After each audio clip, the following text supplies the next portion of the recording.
go to Greg in Ronkonkoma. What's up, Greg? Hi, Michael. Hello. How are you? Good. How are you? Good. Big fan, buddy. Thanks. Listen, I just looked up at my TV and I see this picture of Method Man in the background. I was going to talk to you about Harrison Beta's reception in St. Louis. I thought it was just unbelievable. But I got this Method Man in my background. Okay. Well, that isn't. That was. What's that got to do with sports radio? Well, Method Man is that Don when he was singing? It's in Peter's picture. You know, it just bothers me. You know, well, you know what, Greg? Then, you know what? It's a radio show. Listen on the radio. It doesn't matter if Peter has a clown behind him. Why does it bother? A stunned Michael Kay and co-host Peter Rosenberg are going to lay into a caller after he says this. I'm not listening on the radio. Why? But Greg, help me out. Greg, help me out. Why does it bother you that Method? You know his arrest record. I'm here for sports information. Oh my Guy's God, a thug.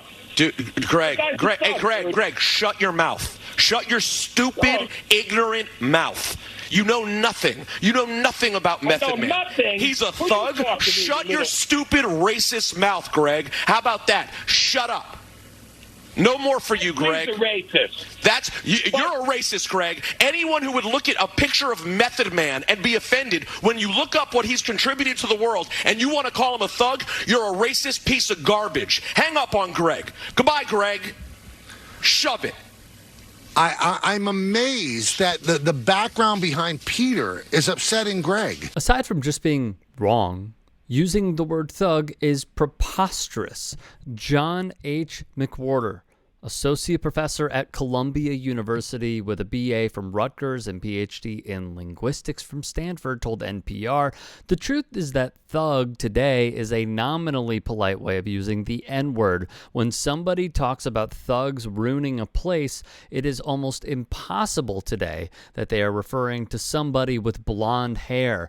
It is a sly way of saying, there go those black people ruining things again. And so anybody who wonders whether thug is becoming the new N-word doesn't need to. It most certainly is.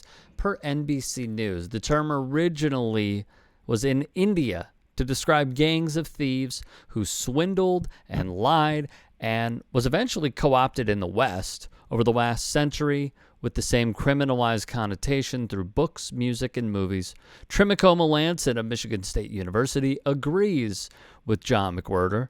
Thug is a coded and racialized, term that people use instead of black or brown. These labels and monikers have particular layers and certain things already embedded in them. So when people hear that, they know who it means. Former heads of state Boris Johnson and Donald Trump also used the word thug to address Black Lives Matter protesters in the summer of 2020. Here's my message to Greg.